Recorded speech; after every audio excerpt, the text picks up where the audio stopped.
unanimous ting. Casual fans on the analyst ting, but it ain't KG and Travis's ting. That's undefeated. Undefeated. Undefeated.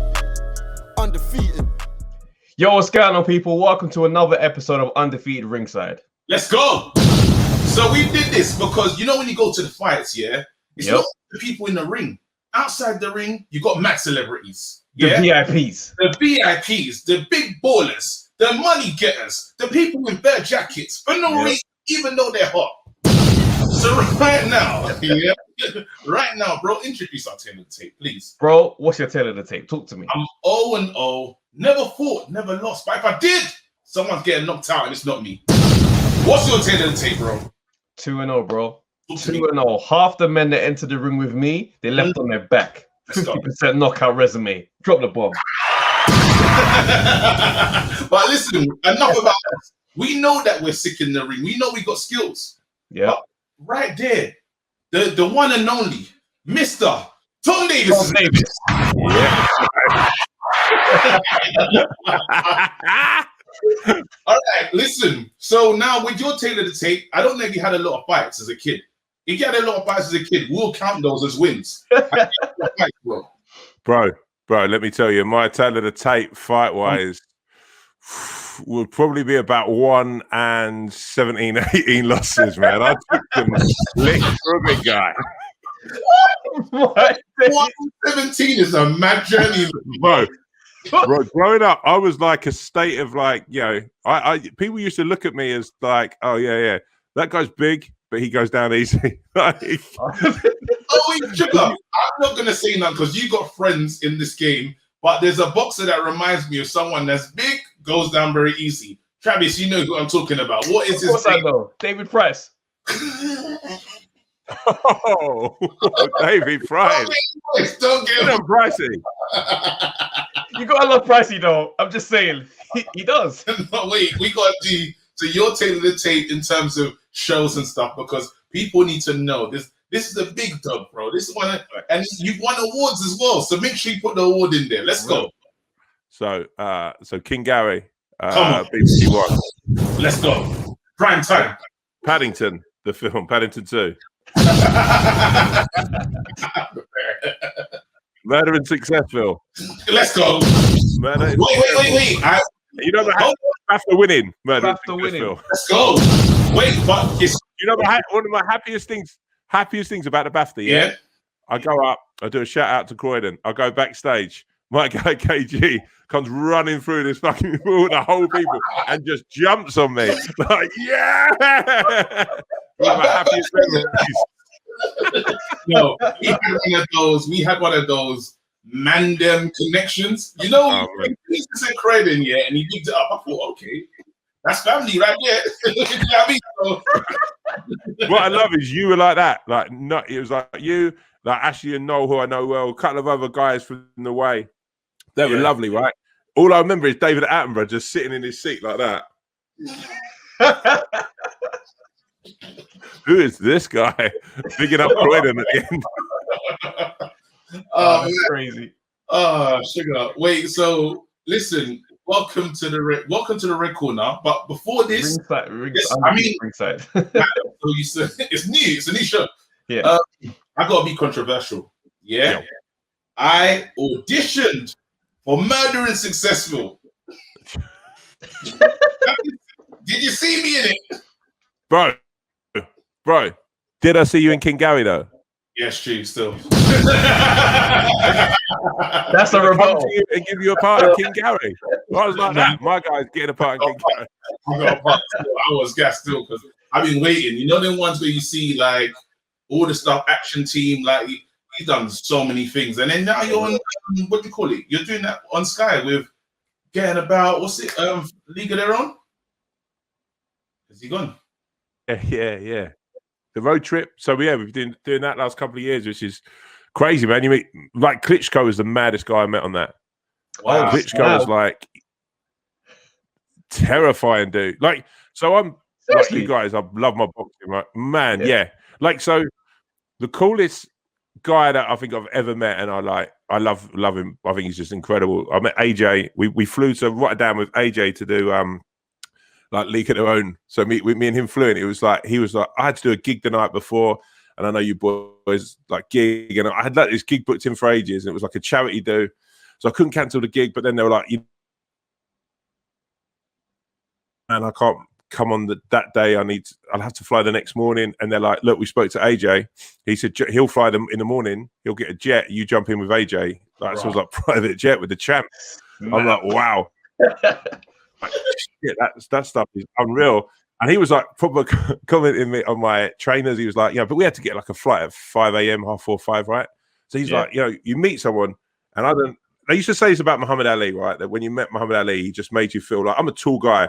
But I met AJ and I felt like 10 foot. Like he just is love. Really like, he's like, bro, when we get on this plane, you sit with me, chat with me. So we get on the plane and I'm like, I've got so many questions I'm going to ask. I'm just going to chat, right?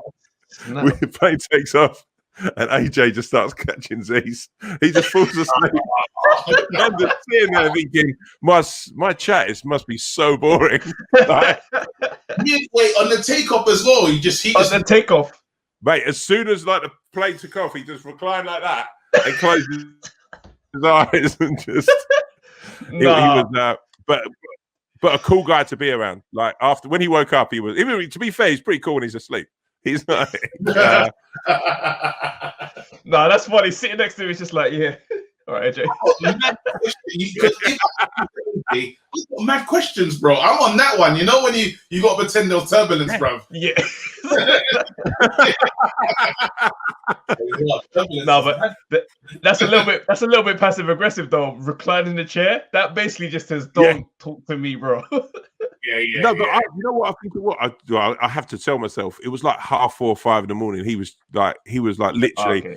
He was on the build up from a fight. He was I think he just got out of camp and he was just like where he sort of. I tell myself that it wasn't me being boring.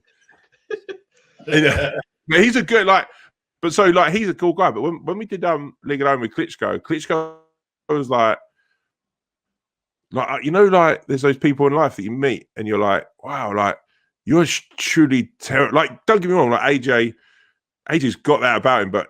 He's very affable. He's a real funny guy as well. Whereas Klitschko, I was like, wow, you're the real deal of like cold, like just looks at you and you're yeah. You might sat next to him, my ass was going P to 50p the whole time. He's got like that Bond villain type vibe about him, innit?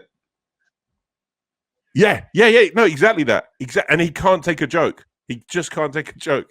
So you're on League of Their Own, a panel show, and you start saying something. He's like, "Whoa!" And he just stares at you, and you're like, "Nothing, bro." AJ, nah, bro.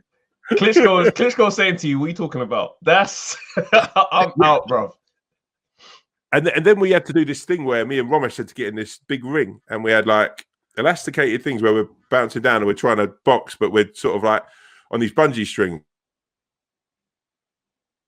Is that my internet or so it's like sorry, your internet just cuts. Your internet's cutting out. Man, it might be mine. It's right on the line as well. On the bungee jumps. Yeah, mate.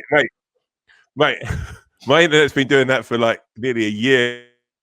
Punchlines. I've lost so much work.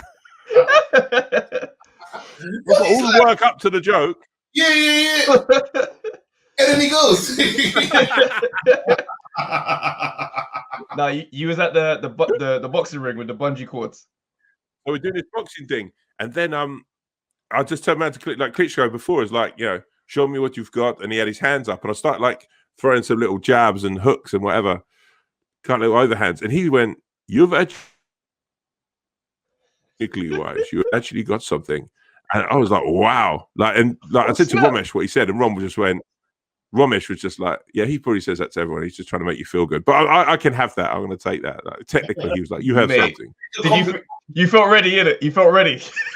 Oh, mate. And then I licked Ramesh. I smashed Ramesh back. But it's crazy because you've been training as well. You lost a lot of weight. How much have you lost?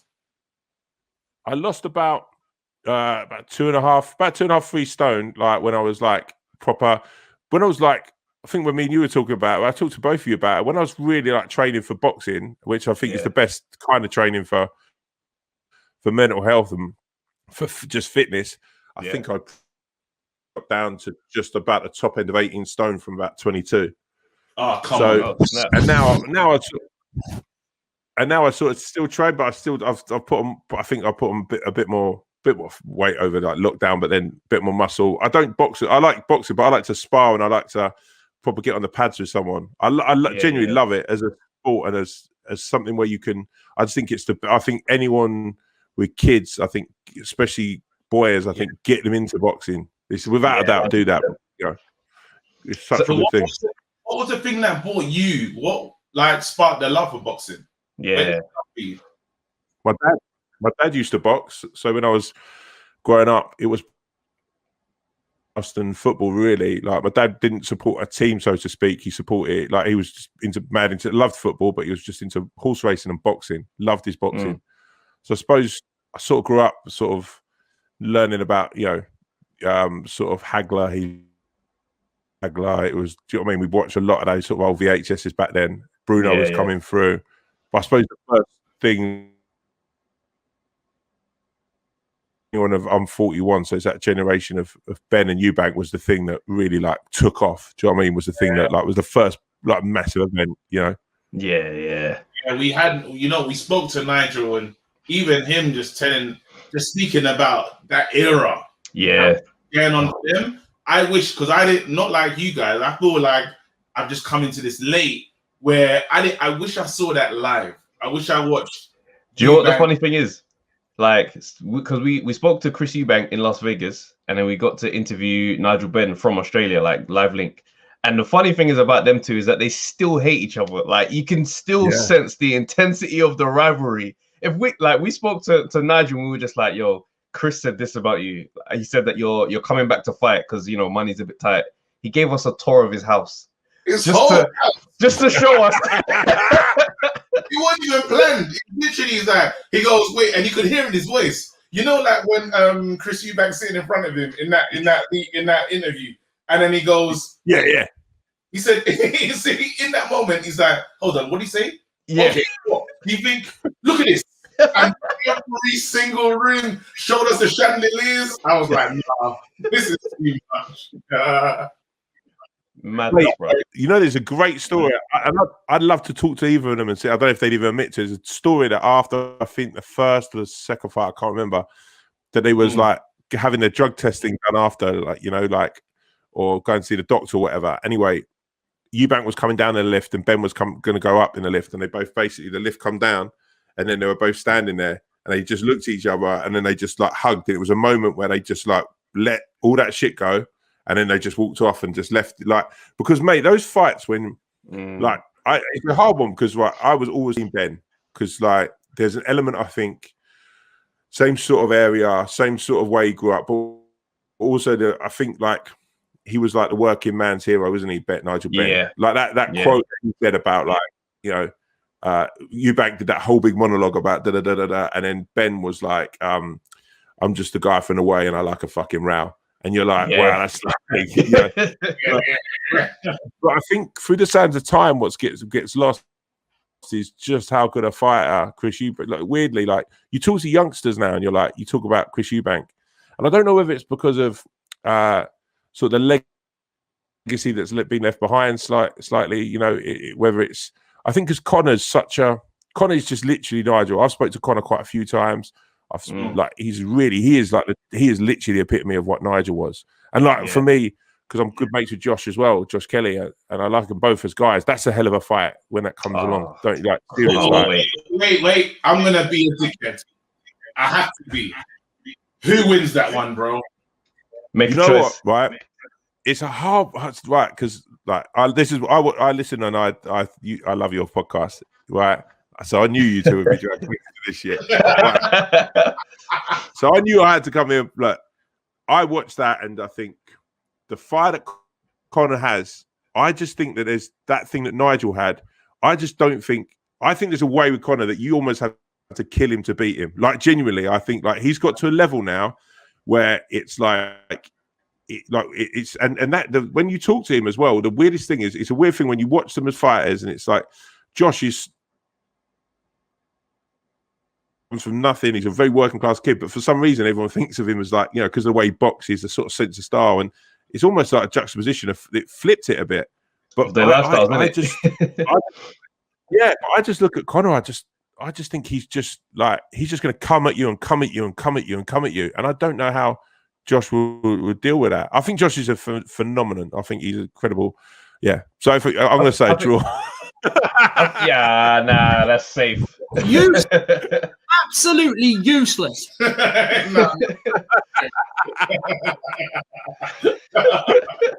All right, what you got for Spence and Crawford? Oh man, I like Crawford there. I mean, I don't. It's a tough one as well. If I'm honest with you, I find that's a hard one for me to call. I think at times, I like Crawford. I like Crawford as a person. So I'm like, huh? Again, draw again. No, I'm gonna go. We're not having it. You literally, you went so like we were 10 again at school, and you were like, you looked at me like we were kids, and you were like, yeah, I gave you one. Listen, he's the toughest. He's the number one instigator. Number one. Don't put me in a room with two people that are not really enjoying each other.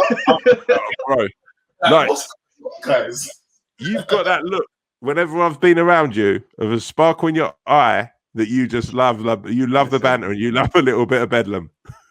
So Tom, gotta be honest. Before we give you the last prediction, KG's been looking to have an exhibition bout for a while, right? And it's tough. It's tough trying to find an opponent for him. Tom, obviously, I know you got boxing experience. Would that be a fight you'd entertain? What, me versus KG? Yeah. See, that's a tough one though, because what weight are you now, KG? I'm very heavy. So you're both in the same weight class. Same weight class. I'm a cruiserweight recently, you know. No. Cruiserweight is 14 stone. That's me. There's no way. Okay. Both heavyweights. Because KG, I've seen you. Have I seen? I've seen you. I think, Trav. You put a video up of you hitting, right? Yeah. I'm just big, man. See, this is the thing. All right, let me ask a different question. Tom, if you were to fight KG, how do you see that fight going? Oh shit, what's going on? Mate, you know what? It's I don't know, man. I think me and KG, I think are like everyone in our industry would say we are like these two lovable gentle giants, right? But if you go in the ring, that's a tough one though, because we're also both from the way, right? So neither of us is going to go and want to pickle, man. That's the roundabout way of saying we're all from the roads. So it will go. Tough one is right, Trav. Trav's a dickhead. Genuinely, because like you two boys, yeah, you chat to a lot of boxers. I've done podcasts and whatever, and I've interviewed boxers, right? Say this, and I've known KG a while. I don't think I could get into a ring with KG and I wouldn't have that urgency to go, right, I've messaged KG about, he was saying about bet fights and all that. I'd find it very hard to get into the ring and go, I really like this guy. I've now got to fight him. I think that's the difference. And I did box when I was a kid a bit. Yeah. And that was the thing my dad used to say to me. You lack the thing of really having that killer instinct. That real Yeah. And that's it. You know, on this podcast, I call Travis, I say Travis is, I'm the jab, and Travis is the wild hooks. Travis has got spite in him. So I'm there. I can tell you now. I've gigged Travis. I've been with Travis, yeah? I say this to KG, right? I'll go, I wouldn't want to fight KG, and I know that, because KG and me have been around with big, characters laughing. Travis has got steel about him. Travis has got ice cold steel that goes through his veins. So I know, KG, if I get in the ring with KG, KG's going to be like, yeah, me and you, let's just dance around a bit. I know that Travis rib shots hooks to the body. You know why it's funny? Where the fuck did that go? Because it's true. Bro, Travis will go to the body so quick, and he'd be like, wait, I'm in the fight. gonna fight. I'd be like standing there going, "This isn't how we rehearsed it." There's a moment, yeah. So this is actually it happened in real life. This Me is and funny. Travis are minding it weird. So we go to there's a comedy event, and they're like, "Oh, guys, we gotta tell jokes. We gotta cuss each other." So I'm like, "Cool." So I'm talking to Travis. We're friends. Yeah, backstage, and we're like, "Yeah, we're just gonna, da-da-da-da-da." As soon as we get out there, Travis sees everybody, rips up the rule book, and he goes at me. I said, "Oh my god." In the big O2 in the goal, so that I said, "Nah, get this guy here," and we're just getting back and forth. Do you know what? It's because I saw too many people. I was like, nah, I need to come out on top. I'm sorry. So my answer would be, I would like to do one of those bouts. I genuinely would, but I couldn't do it against my guy KG. I'd fight, but it's hard for me and him to find someone who's a big guy that you could fight. You're way taller, bro. Tom, you're taking the pic. Do you know how you're a giant? When I met this guy, Travis trying to match me. That's how you know who I am, yeah? I'm a fighter that you don't care about, bro. You keep trying to with giants, bro. You attack him. You put me up with True Goody. I love you, man. You don't care about my career, bro. I'm fighting the undercard. I'm David Hay. That's the type of promoter I am. Usyk is next. Yeah, the truth is, I'd be like that guy that Hay fought, who's a giant. Value him. Yeah. I'm trying to get those, what do you call it, the cool fights. But this is the main question, and you're not leaving this pod without answering it. The big fight's coming. Fury versus AJ. Remember, AJ fell asleep when you lot was on a plane together. Have that in your mind. When you decide where you're going with this one, who's got it? AJ or Fury? How do you see this one going? I'm not even going to mess about. His internet is. He just right at that moment. He's in a laughing mode. Wait, that is the funniest pause I've ever seen. Wait, Travis, we have to do his lines in it. Since he's like that, what do you reckon he's saying? Please. Look at his face.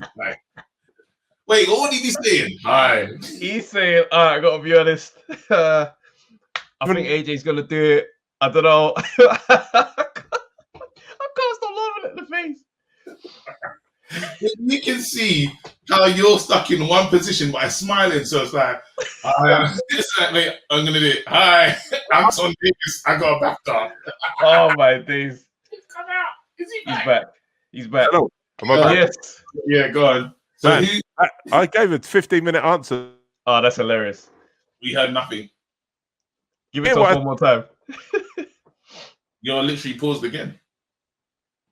That no one wants me to say who I think. All right, there you're back. Hit me. Right. Hey.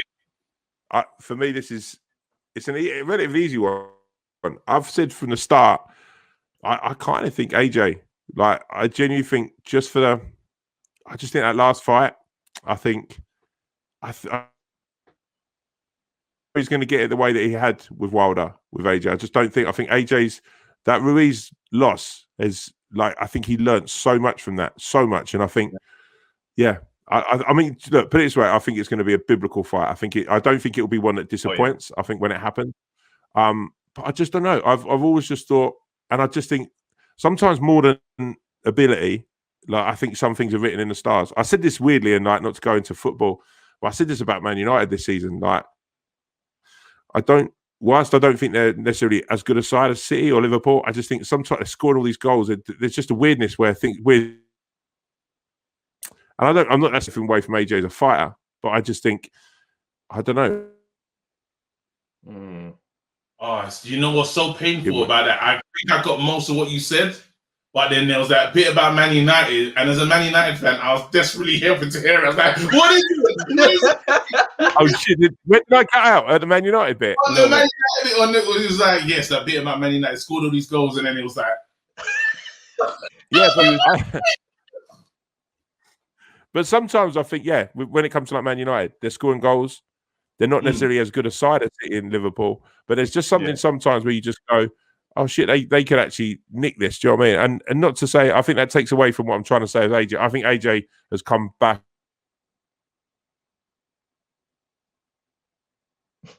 For me, it just, I just think either way, it's going to be an incredible fight. It's going to be an fight, man. No, it's sad because you know what's crazy, what we need to next time, because we can't. I'm trying to capture everything in this moment, and us lot got so much to say to each other. Yeah. You got to do this in person. We got to do it in person. Yeah, we'll do it again. Yeah, we'll man. Do it again. When you guys are in the studio, let me know, because honestly, this is one of my favorite podcasts. I love just the energy. I've got to say, whenever I feel down, right, and I feel a little bit low, I listen to KG's poem that he wrote to AJ. The legendary poem. No, listen, AJ broke my heart. He better not lose. No. The thing is, with the Fury fight, even if it was losing to. If he lost to Wilder, I would have been devastated. But I think the championship, if Fury wins, I'll be hurt. But then it's like the championship's still in the UK. I think if he is away from home, and because how the Americans feel about him is like he's not really a real champion. Yeah. Disrespected away from on other shores. So I kind of anytime he goes out there, I want him to prove himself. And losing to Ruiz, I know it was a beatdown. That's what it was. I would say that I think the most dangerous version of Anthony Joshua is an underdog. That's for me.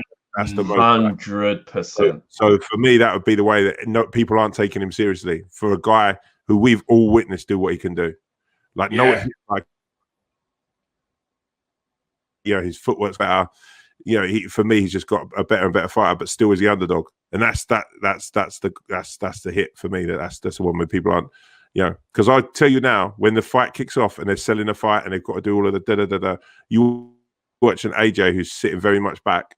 He's focused, and he's got one thing on his mind. He's not worrying about selling a fight. The fight's sold, but that will be the interesting thing for me there.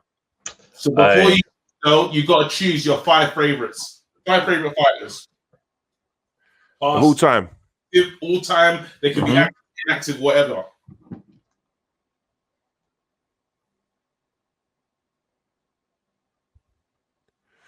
So hard, isn't it? Oh yeah. Tyson. I had to throw Nigel Benn. I love Nigel Benn. I watched him.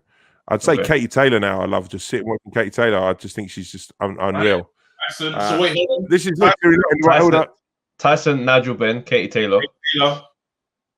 Marvin Hagler. Okay. And then I think probably for me, the guy who made me love boxing and also just love, I think he was just loved as a kid. And I have Bruno was like, I met him and I was like, yeah, man, this guy's just still a G, man. He's like, he was everything.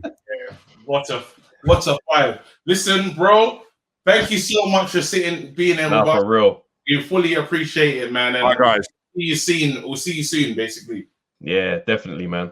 I'll tell you what, next big fight, we need to just be sitting down together, the 3 of us, and do something. The 3 of us. Next big fight. Let's do that. Yeah. Right, I like that. My guys, big love to you both. Take it easy, brother. Peace. Cheers, guys.